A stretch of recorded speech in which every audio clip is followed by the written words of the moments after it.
Hello students. तो अपना आज का लेक्चर स्टार्ट करते हैं। लास्ट लेक्चर में हमने देखा था कि इंटेंसिटी ऑफ मैग्नेटिक फील्ड कैसे निकालते हैं एक्सियल पोजीशन में। ठीक है, अक्षीय स्थिति में हम चुंबकीय क्षेत्र की तीव्रता हम कैसे निकालते हैं। आज के लेक्चर में हम उसी टॉपिक को थोड़ा सा कंटिन्यू करेंगे आगे। आज हम इंटेंसिटी ऑफ मैग्नेटिक फील्ड निकालेंगे ब्रॉड ऑन पोजिशन पर। ठीक है, ब्रॉड ऑन या फिर हम बोल सकते हैं इक्वेटोरियल पोजीशन पर हम क्या करने वाले हैं, चुंबकीय क्षेत्र की तीव्रता निकालने वाले। ठीक है, मैं आपको पहले भी बता चुका हूँ और एक बार वापस से वही चीज़ रिपीट करूंगा कि फर्स्ट यूनिट में जैसे डेरिवेशंस थे सेम वही डेरिवेशंस यहाँ पर भी आने वाले हैं। ठीक है, जो आपने फर्स्ट यूनिट में देखे थे डेरिवेशंस वैसे के वैसे ही डेरिवेशंस यहाँ पर भी होंगे। सिर्फ कुछ एक चेंजेस होंगे, जैसा कि मैं पहले भी बता चुका था। डिस्टेंस को हम किसी और चीज़ों से रिप्रेजेंट करेंगे, मैग्नीट्यूड्स को हम अलग अलग चीज़ों से रिप्रेजेंट करेंगे। मतलब सिर्फ और सिर्फ वहाँ पर क्या बदलेंगे, वेरिएबल्स बदलेंगे और बाकी सारी चीज़ें क्या रहेंगी वहाँ पर सेम एज इट इज रहेंगी, जैसे कि हमने फर्स्ट यूनिट में पढ़ा था। ठीक है, तो स्टार्ट करते हैं डेरिवेशन। सबसे पहले ब्रॉड ऑन साइड पोजीशन होता क्या है ये देखते हैं। तो देखो सिंपली हम क्या करने वाले हैं कि हमने देखा था कि अगर कोई डायपोल है, मान लो कि ये डायपोल है। ठीक है, फर्स्ट यूनिट में तो हमने डायपोल देखा था। इस वाली यूनिट में हम इसको क्या कंसीडर कर रहे हैं, एक बार मैग्नेट। ठीक है, बार चुंबक हम इसको कंसीडर कर रहे हैं, जिसमें एक पोल क्या है नॉर्थ है और एक पोल क्या है साउथ है। ठीक है, हम इसी के परपेंडिकुलर बाइसेक्टर पर यहाँ पर एक पॉइंट लेने वाले हैं और उसके थ्रू देखो यहाँ पर क्या लेंगे, एक पॉइंट लेंगे। अगर ये बार मैग्नेट है तो इसकी वजह से इंटेंसिटी ऑफ मैग्नेटिक फील्ड इस पॉइंट पर कितनी आएगी। हमें पता है कि इसमें मैग्नेटिक लाइंस ट्रेवल करती रहती है कुछ इस तरीके से डायरेक्शंस में। ठीक है, इस डायरेक्शन में अगर मैग्नेटिक लाइन ट्रेवल करती रहती है तो इस पे परपेंडिकुलर बाइसेक्टर पर यहाँ पर इस पॉइंट पर इंटेंसिटी कितनी आएगी, इस पॉइंट पर तीव्रता कितनी आएगी, ये हम कैलकुलेट करने वाले हैं। ठीक है, तो स्टार्ट करते हैं। सबसे पहले तो मैं एक बार मैग्नेट बना देता हूं। तो मान लिया कि यहाँ पर एक बार मैग्नेट है ये। ठीक है, इसमें दो पॉइंट्स बना देता हूं, जिसे हम एक को हम बोलेंगे नॉर्थ और एक को हम बोलेंगे साउथ। और ये एक इमेजिनरी लाइन है जिसको हम कंसीडर करते हैं। यहां से एक परपेंडिकुलर बाइसेक्टर यहां से एक परपेंडिकुलर बाइसेक्टर ऊपर जाएगा। थोड़ा गलत बन रहा है।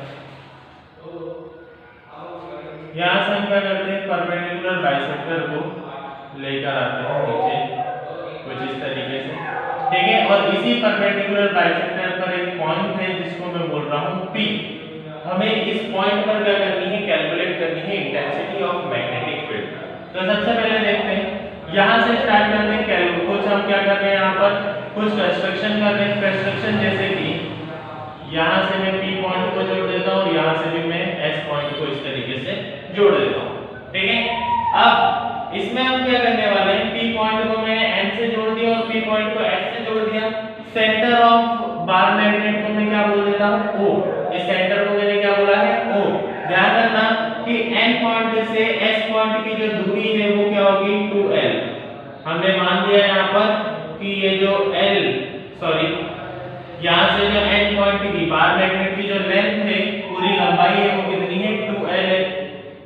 हम हमेशा मानते थे कि O पॉइंट से जो दूरी होती है P पॉइंट की वो कितनी होगी, यहाँ पर R होगी, लेकिन हम मैग्नेटिक फील्ड में क्या मानते हैं, D होगी।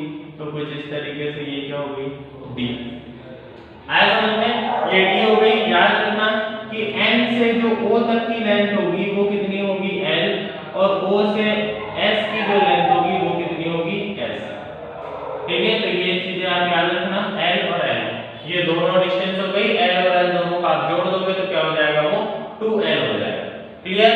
तो सबसे पहले डायग्राम समझ में आ गया होगा कि हमने एक बार मैग्नेट लिया है, बार मैग्नेट के परपेंडिकुलर बाइसेक्टर पर हमने क्या लिया है, एक पॉइंट लिया है जिस पर हमें चुंबकीय क्षेत्र की तीव्रता निकालना है, जिस पर हमें intensity of magnetic field calculate करना है।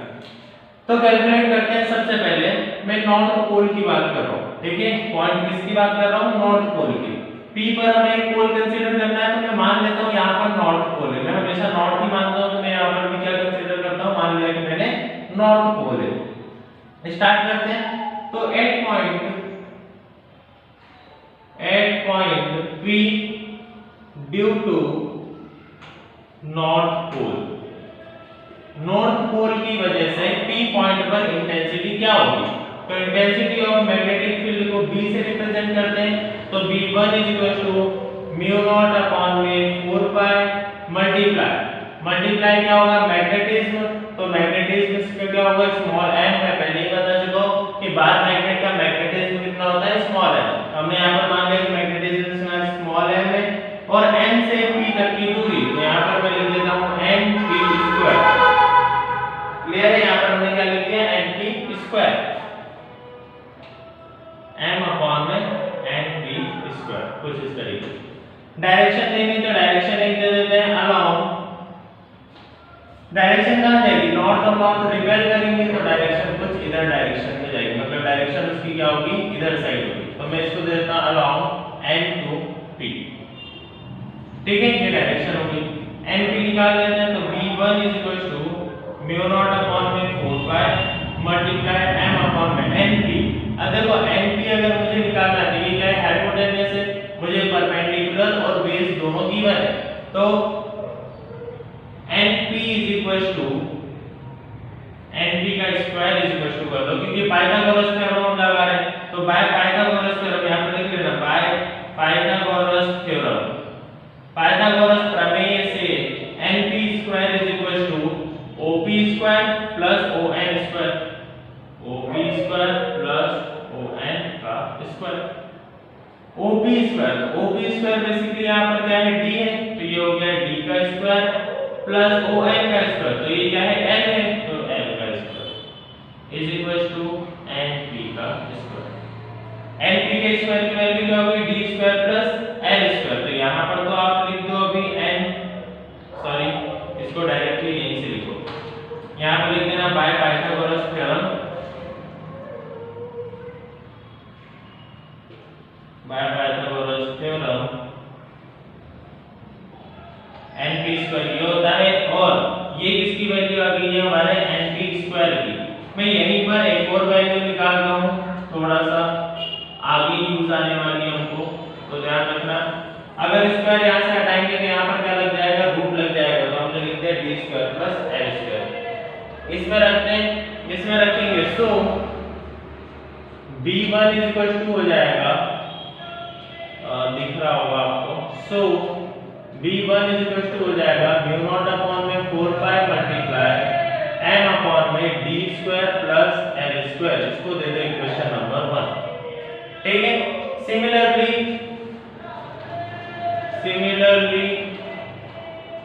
at point P due to south pole, क्या ले रहे हैं हम? साउथ पोल ले।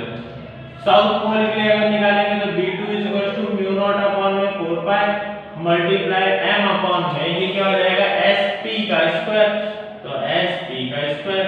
डायरेक्शन हो जाएगी अलोंग, अब देखो यहां पर नॉर्थ यहां पर साउथ है, अट्रैक्ट करेगा तो डायरेक्शन हो जाएगी ये हो गई b2, ये हो गई b1। b2 की डायरेक्शन ये हो गई, अब देखो इसकी डायरेक्शन में लिख देता हूं p2s, कुछ इस तरीके से। आया समझ में? तो ये हो गई डायरेक्शन। अब आगे बढ़ते हैं, आगे बढ़ेंगे तो sp² तो b² म्यू नॉट अपॉन में 4 पाई मल्टीप्लाई m अपॉन में d² प्लस l²। क्यों होगा ये? तो sp² क्या होगा? d² plus l² by Pythagoras theorem. ठीक है, कुछ इस तरीके से आप यहां पर लिख सकते हो। पाइथागोरस थ्योरम आप अगर यहां पर यूज करोगे तो सिंपली क्या हो जाएगा? sp² किसके बराबर हो जाएगा? np² के। तो दोनों की वैल्यूज यहां पर क्या आने वाली है? सेम। इसको दे दो इक्वेशन नंबर 2। ठीक है, इसको हमने क्या दे दिया? इक्वेशन नंबर 2 दे दिया। अब आप यहां पर देख पा रहे हो कि इक्वेशन 1 मतलब b1, इक्वेशन 2 मतलब b2, ये दोनों ही क्या है?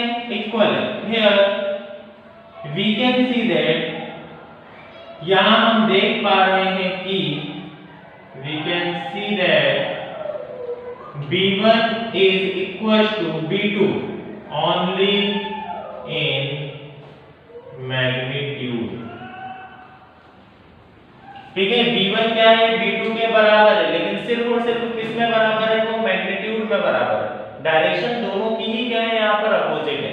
b1 की डायरेक्शन आप देख रहे हो कि b1 की डायरेक्शन क्या है? p की तरफ है, और B2 की डायरेक्शन क्या है, S की तरफ है, तो दोनों की डायरेक्शन यहाँ पर क्या है, अपोजिट है एक दूसरे से। तो ये दोनों इक्वल तो है, लेकिन किसमें, सिर्फ और सिर्फ मैग्नीट्यूड में। तो आपको यहाँ पर लिखना पड़ेगा ओनली इन मैग्नीट्यूड, ठीक है। सो रिजल्टेंट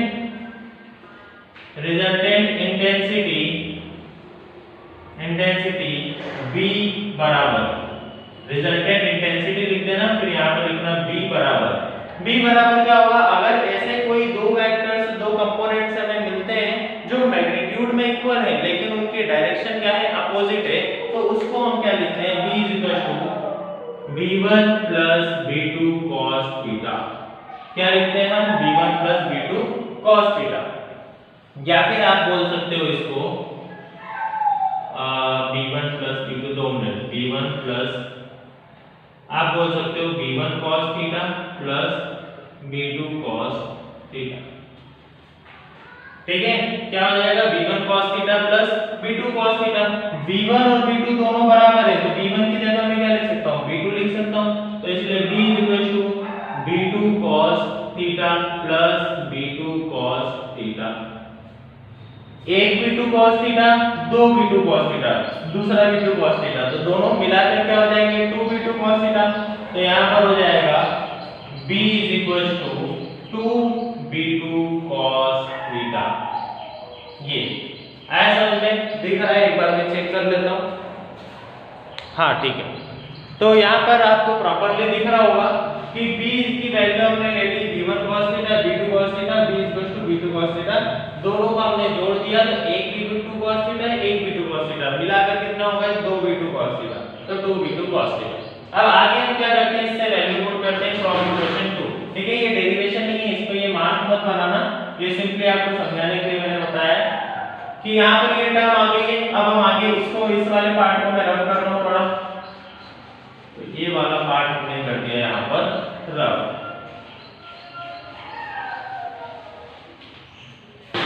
हाँ, तो ये वाली टर्म मैं डायरेक्टली ऊपर लिख देता हूँ तो ज्यादा अच्छे से समझ में आएगी। 2B2 cos थीटा किसके बराबर है, B के बराबर। B2 की वैल्यू हमें पता है फ्रॉम इक्वेशन 2 से, B बराबर 2 × μ0/4 पाई × m/d² + l² cos थीटा, ठीक है। तो B = 2, थोड़ा सही से ऊपर लिखते हैं, B = 2 × μ0/4 पाई × m/d² + l² cos थीटा किसके बराबर होता है। तो देखो थोड़ा सा मैं डायग्राम वापस से बता रहा हूँ आपको, कुछ इस तरीके से हमारा डायग्राम था। यहाँ से परपेंडिकुलर बाइसेक्टर था, ये O था, ये N था, ये S था, ये जो दूरी थी ये D थी, ये जो दूरी थी ये 2L थी, लेकिन ये दूरी L और ये दूरी L थी। अब देखो हम इसमें से कोई सा भी एक ट्रायंगल लेंगे, या तो आप ये वाला ट्रायंगल ले लो, या तो आप ये वाला ट्रायंगल ले लो। मैं कौन सा ले रहा हूँ, तो मैं ये वाला ट्रायंगल ले रहा हूँ, ठीक है। इस वाले ट्रायंगल की अगर मैं बात करता हूँ तो cos थीटा किसके बराबर होता है, आपने वो वाले फॉर्मूले पढ़े होंगे पंडित बद्री प्रसाद वाले, ठीक है। सिंपली cos थीटा का फॉर्मूला क्या होता है, B/H, बेस के अपॉन में क्या होता है, हाइपोटेनस। बेस देखो क्या है, ON, तो बेस हो गया यहाँ पर ON, अपॉन में H क्या है, हाइपोटेनस, तो हाइपोटेनस हो गया PN, तो यहाँ पर लिख दो PN, काम खत्म, ठीक है। हमें यहाँ पर cos थीटा का फॉर्मूला लगा दिया। अब ON और PN दोनों की वैल्यू पता है, ON PN लिखो या NP लिखो, NP। B = 2 × μ0/4 pi × m/d² + l² ON आपने देखा था, O पॉइंट से N पॉइंट कितना था, L, तो ये हो गया L। अब हम NP, तो आपने देखा ये NP² की वैल्यू लिखी हुई है। NP की हमने वैल्यू निकाली थी, वो कितनी थी, √d² + l²। आगे बढ़ते हैं, तो B = μ0/4 पाई, ये 2 को अंदर में मल्टीप्लाई करता हूं, तो 2 × m × l अपॉन में d² + l² की पावर कुछ भी नहीं है तो मैं 1 दे देता हूं, और यहाँ पर इसको लिख सकता हूँ d² + l² की पावर 1/2। कोई डाउट इसमें कोई नहीं होगा, क्यों, इसको मैं थोड़ा अच्छे से लिख देता हूँ, 2 × m × l।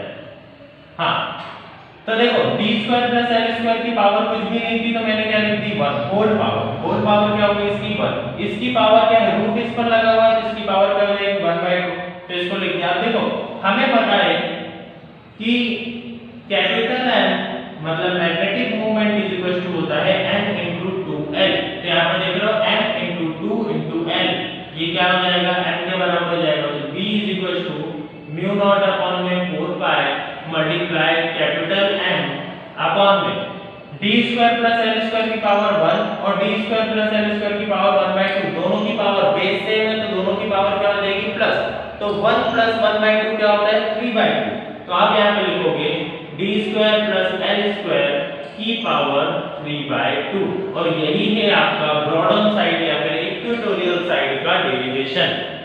आया समझ में? आई होप ये क्लियर हो गया होगा।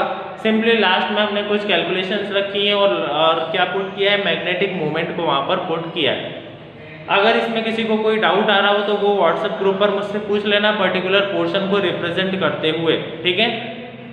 तो अब इसमें थोड़ा सा हम आगे बढ़ते हैं। यूनिट कभी लगाना मत भूलना, जैसे यूनिट मैंने आपको बताई थी क्या होती है यूनिट इसकी टेस्ला, तो टेस्ला यूनिट लगाना आप मत भूलना। एक कंडीशन इसमें अभी और बची हुई है, तो उस कंडीशन की तरफ बढ़ते हैं।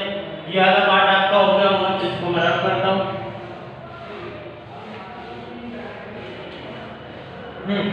तो कंडीशन क्या है? कंडीशन ये है ONSP।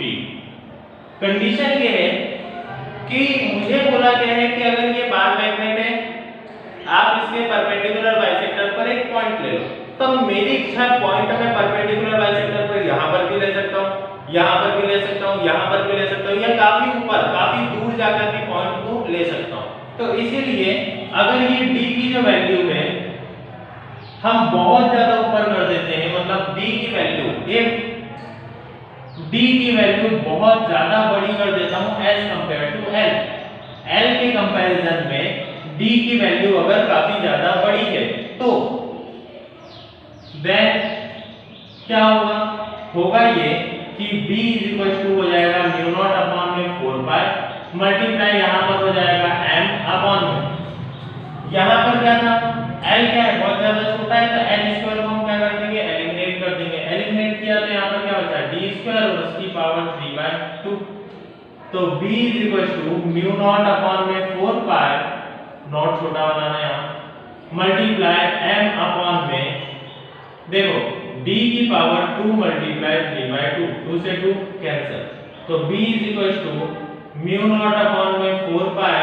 मल्टीप्लाई m अपॉन में d का क्यूब, ये भी आपका एक इक्वेशन, ठीक है। कुछ इस तरीके से आप इसको प्रूव करने वाले हो। आया समझ में? तो इसको थोड़ा नोट कर लेना अच्छे से। यहाँ पर ये इक्वेटोरियल पोजीशन का डेरिवेशन था, ठीक है। आज हम एक और टॉपिक पढ़ने वाले हैं, ठीक है। इसी वीडियो में, वीडियो थोड़ी सी लंबी होने वाली है, तो एक और टॉपिक हम पढ़ेंगे यहाँ पर, कुछ सब्सटेंसेस के बारे में, कुछ मैग्नेट्स के बारे में। तो मैं आपको नॉर्मल सा एक डिस्क्रिप्शन देता हूँ, और वो हो सकता है कि 5 नंबर में उसका भी क्वेश्चन बने, ठीक है। क्योंकि कई 1-2 बार बना हुआ है ये क्वेश्चन कि कंपेयर करना पड़ता है हमें मैग्नेट की प्रॉपर्टीज को या फिर सब्सटेंसेस को, किस तरीके से हम कंपेयर करते हैं। तो हम देखते हैं, सबसे पहले हम बात करते हैं मैग्नेटिक सब्सटेंसेस की। तो ये पहले मैं रफ कर देता हूँ ये वाला पोर्शन, तो उसके बाद हम आते हैं टॉपिक पर।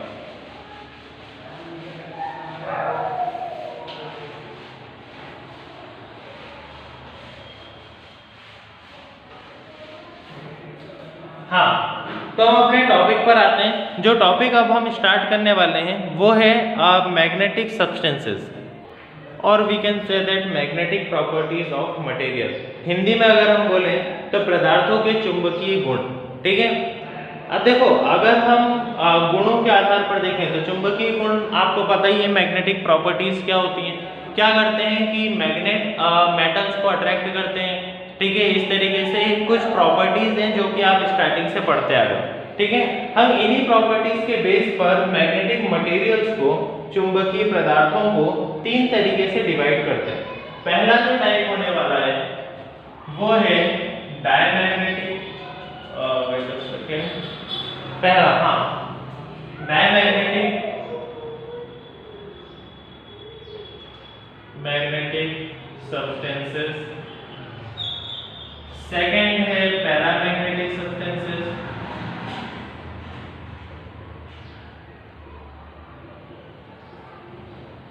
और थर्ड जो है वो है फेरोमैग्नेटिक सब्सटेंसेस।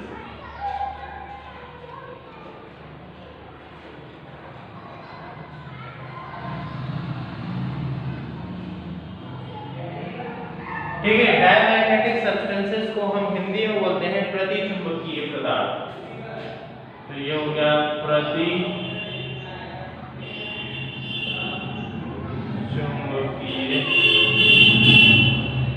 पदार्थ। ठीक है, सेकंड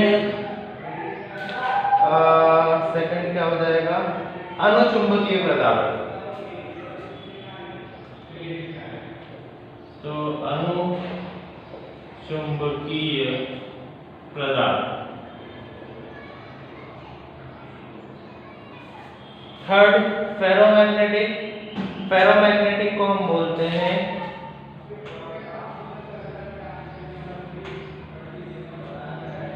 लौह चुंबकीय पदार्थ। लौह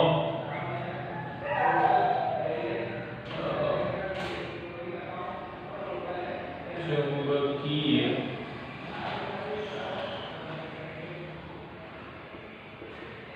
पदार्थ। ठीक है, तीन टाइप के पदार्थ होते हैं, प्रतिचुंबकीय पदार्थ, अनुचुंबकीय पदार्थ और लौह चुंबकीय पदार्थ। Diamagnetic substances, paramagnetic substances and ferromagnetic substances, ये कुछ मैग्नेटिक सब्सटेंसेस हैं। अब इन मैग्नेटिक सब्सटेंसेस को इस तरीके से डिवाइड किस बेसिस पर किया गया है, तो मैग्नेट बनने की क्षमता, देखिए चुंबक बनने की क्षमता के आधार पर इन तीनों को क्या किया गया है, यहाँ पर प्रत्याशित किया गया है। सबसे पहले डायमैग्नेटिक सब्सटेंसेस की बात करते हैं, तो ध्यान रखना कि डायमैग्नेटिक सब्सटेंसेस वो सब्सटेंसेस होते हैं, ऐसे पदार्थ होते हैं जिनके अंदर सारे पेयर्ड इलेक्ट्रॉन्स होते हैं। कैसे इलेक्ट्रॉन्स होते हैं, पेयर्ड इलेक्ट्रॉन्स, मतलब इनका कभी भी यूज चुंबक बनाने में नहीं किया जा सकता, इनका कभी भी मैग्नेट बनाने में यूज नहीं किया जा सकता। देखो, अगर आपको ये तीनों के बारे में या फिर डिफरेंसेस इनके क्लियर होने हैं, तो आपको पहले मैग्नेट को समझना पड़ेगा कि मैग्नेट क्या है। मैग्नेट एक ऐसा सब्सटेंस होता है जिसमें मोस्टली या फिर हम बोल सकते हैं सारे ही अनपेयर्ड इलेक्ट्रॉन्स होते हैं। अनपेयर्ड इलेक्ट्रॉन्स मतलब जितने भी इलेक्ट्रॉन्स उसमें है सारे क्या है, अनपेयर्ड है, कि कोई भी पेयर्ड इलेक्ट्रॉन्स वहां पर नहीं है, अनपेयर्ड इलेक्ट्रॉन्स है, इसीलिए ये मेटल्स को क्या करते हैं, अट्रैक्ट करते हैं। आया समझ में, अनपेयर्ड इलेक्ट्रॉन्स है इसीलिए ये क्या करते हैं, मेटल्स को अट्रैक्ट करते हैं, चुंबक इसीलिए बनाए जाते हैं। अब यहाँ पर अगर इसके पास पेयर्ड इलेक्ट्रॉन्स हैं तो ये कभी भी चुंबक बन सकता है क्या, नहीं, क्योंकि सारे पेयर्ड इलेक्ट्रॉन्स हैं, इसको हम कभी भी मैग्नेट बनाने में यूज नहीं कर सकते। कुछ प्रॉपर्टीज इसकी होती है वो पढ़ते हैं। पहली प्रॉपर्टी है, 2 मिनट, यहाँ पर प्रॉपर्टीज दी हुई है। अच्छा, हम आगे आ गए, 2 मिनट, सॉरी। हाँ, तो हम यहाँ पर देखते हैं प्रॉपर्टीज की अगर हम बात करते हैं तो प्रतिचुंबकीय पदार्थ शक्तिशाली चुंबक से प्रतिकर्षित हो जाते हैं। मतलब अगर हम यहाँ पर मैग्नेट को इसकी प्रेजेंस में लाएंगे, इसको मैग्नेट के पास लेंगे, तो ये क्या होगा, अपोजिट डायरेक्शन में मैग्नेटाइज होगा।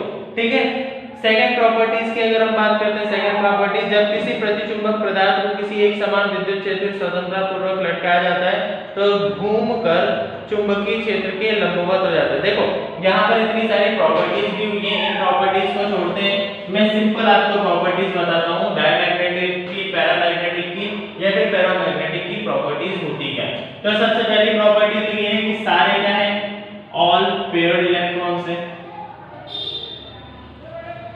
क्या है, सारे पेयर्ड इलेक्ट्रॉन्स है। Second, can not be used to make magnet, चुंबक बनाने में इनका प्रयोग नहीं किया जा सकता। और क्यों नहीं किया जा सकता, तो मैं बता ही चुका हूं कि सारे क्या है, इसमें पेयर्ड इलेक्ट्रॉन्स है। अगर सारे पेयर्ड इलेक्ट्रॉन्स है तो ये पेयरिंग कर ही नहीं पाएंगे। ठीक है, कोई भी अनपेयर्ड इलेक्ट्रॉन्स नहीं है, इसलिए इन्हें अनपेयर्ड इलेक्ट्रॉन्स की जरूरत भी नहीं। आगे अब देखो, इसी में एक प्रॉपर्टी और है, अगर हम यहाँ पर बात कर रहे हैं तीनों में सेम प्रॉपर्टी चलेगी। ध्यान देना कि एक मैंने मान लो कि यहाँ पर एक कोई सा भी बाउल टाइप रखा हुआ है और यहाँ पर क्या रखा है, एक मैग्नेट रखा है। ठीक है, कुछ इस तरीके से इतना बड़ा नहीं, छोटा हम यहाँ पर क्या रखते हैं, मैग्नेट रखते हैं यहाँ। ठीक है, तो ये हमने मैग्नेट रखा हुआ है और इसको एक स्टैंड से मैंने क्या किया है, यहाँ पर सपोर्ट दिया, एक स्टैंड से मैंने यहाँ पर सपोर्ट दिया। ठीक है, इस बाउल में जो कि मैंने आपको बताया था, ये बाउल जो है हमारा, इसमें मैंने क्या रखे हैं, सबसे पहले मैं क्या कर रहा हूँ, डायमैग्नेटिक सब्सटेंसेस मतलब प्रतिचुंबकीय पदार्थ के बहुत सारे टुकड़ों को मैं यहाँ पर इसमें डालूंगा। ठीक है, बहुत सारे टुकड़ों को मैं यहाँ पर क्या करूंगा, इसमें डालूंगा। जैसे ही मैं उन टुकड़ों को इस बाउल में डालता हूँ तो मैग्नेट से प्रत्याकर्षित होने के बाद, रिपेल होने के बाद वो क्या हो जाते हैं, यहाँ पर इसके एंड्स पर जम जाते हैं। बहुत कम पदार्थ, मतलब कहीं एकाध हो सकता है कि यहाँ पर रहे, मैग्नेट से वो अट्रैक्ट हो, बाकी के सारे क्या हो जाएंगे, जहां पर मैग्नेट नहीं होगा वहां पर सेपरेट हो जाएंगे। ये बिल्कुल ऐसा है कि अगर ये मैग्नेट है और मैं इसको इसके पास लेकर जाऊंगा तो मैग्नेट इसको प्रत्याकर्षित कर देगा, मतलब रिपेल कर देगा, फोर्स ऑफ रिपल्शन लगाएगा। तो इसी तरीके के डायमैग्नेटिक सब्सटेंसेस होते हैं कि हमेशा मैग्नेट इनको क्या करता है, रिपेल करता है। इनमें सारे पेयर्ड इलेक्ट्रॉन्स होते हैं और इस तरीके से इसका प्रिंसिपल चलता है, इनको कभी भी चुंबक बनाने में यूज नहीं किया जा सकता। ठीक है, अब आते हैं हम पैरामैग्नेटिक सब्सटेंसेस पे। तो इसमें some unpaired electrons are present, paired electrons are present। ठीक है, कुछ क्या होते हैं, अनपेयर्ड इलेक्ट्रॉन्स होते हैं, ऐसे इलेक्ट्रॉन्स होते हैं जो पूरे तरीके से पेयर्ड नहीं होते, लेकिन इनकी संख्या क्या होती है, बहुत कम होती है। कुछ वहां पर क्या होंगे, अनपेयर्ड इलेक्ट्रॉन्स होंगे। इसीलिए पैरामैग्नेटिक सब्सटेंसेस का भी यूज मैग्नेट बनाने में नहीं किया जाता, क्योंकि मैग्नेट का मतलब क्या, कि उसकी मैग्नेटिक प्रॉपर्टीज स्ट्रांग होनी चाहिए। अगर ये मैग्नेट हम बनाएंगे भी इन सब्सटेंसेस से तो ये कभी भी अच्छे मैग्नेट नहीं बनेंगे, बहुत ज्यादा वीक मैग्नेट बनने वाले, बहुत ज्यादा कमजोर चुंबक बनेंगे।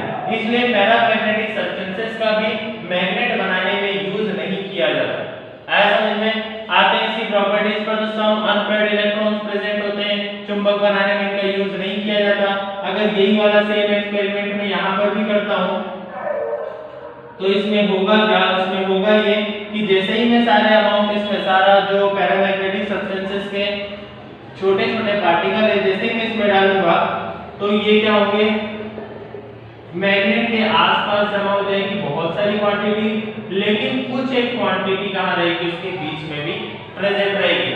मतलब क्या होता है कि पैरामैग्नेटिक सब्सटेंसेस को पार्शियली अट्रैक्ट करता है कौन, मैग्नेट। ठीक है, मैग्नेट क्या करेगा, कुछ पार्टिकल्स को अट्रैक्ट कर लेगा, लेकिन बाकी सब पर क्या होगा, रिपल्शन का ही फोर्स लगेगा, जिसकी वजह से यहाँ पर जो बाकी के सारे इलेक्ट्रॉन्स थे, बाकी के सारे पार्टिकल्स थे, वो मैग्नेट से दूर सेटल हो गए, जबकि कुछ एक पार्टिकल्स थे जो गिने चुने पार्टिकल्स थे, वो कहां हो गए, मैग्नेट के पास, मैग्नेट से अट्रैक्ट हो गए।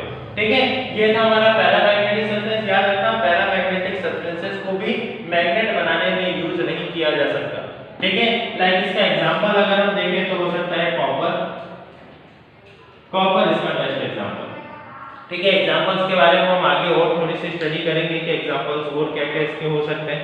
ठीक है, अब देखो अगर हम बात कर रहे हैं पैरामैग्नेटिक सब्सटेंसेस में कॉपर एग्जांपल नहीं आया, मैं तीनों के एग्जांपल आपको लास्ट में बताता हूं। डायमैग्नेटिक सब्सटेंसेस में कॉपर आता है, इसमें दूसरे मेटल्स आते हैं, बताता हूं उनके बारे में। पैरामैग्नेटिक सब्सटेंसेस की अभी हम बात करते हैं। पैरामैग्नेटिक सब्सटेंसेस या फिर लोह चुंबकीय पदार्थ वो पदार्थ होते हैं जिसमें सारे क्या होंगे, पेयर्ड इलेक्ट्रॉन्स होंगे, सॉरी सारे क्या होंगे, अनपेयर्ड इलेक्ट्रॉन्स होंगे। All unpaired electrons are present। हमने डायमैग्नेटिक में देखा कि all paired electrons, इसमें देखा some unpaired electrons, और इसमें क्या है, all unpaired electrons are present। मतलब क्या है कि मैग्नेट इनको कभी भी रिपेल नहीं करेगा, हमेशा क्या करेगा, इनको अपनी तरफ सारे अनपेयर्ड इलेक्ट्रॉन्स होते हैं, इसीलिए फेरोमैग्नेटिक सब्सटेंस ही ऐसे सब्सटेंस होते हैं जिनको स्ट्रॉन्ग मैग्नेट बनाने के लिए यूज किया जाता है। ठीक है, ferromagnetic substances are the substances which are used to make magnets. लौह चुंबकीय पदार्थ वो पदार्थ होते हैं जिनको चुंबक बनाने में उपयोग में लिया जाता है, उनका यूज किया जाता है। अगर सेम वाला एक्सपेरिमेंट हम यहाँ पर भी करते हैं कि हम एक चुंबक के साथ इस तरीके से एक्सपेरिमेंट करेंगे कि ये चुंबक हो गया, इसको एक स्टैंड के साथ मैंने नीचे कर दिया और एक बाउल में अगर मैं फेरोमैग्नेटिक सब्सटेंसेस को डालता हूं तो सारे ही कहां चले जाएंगे, यहाँ पर मैग्नेट के ऊपर अट्रैक्ट हो जाएंगे, एक भी पार्टिकल इधर उधर नहीं जाएगा।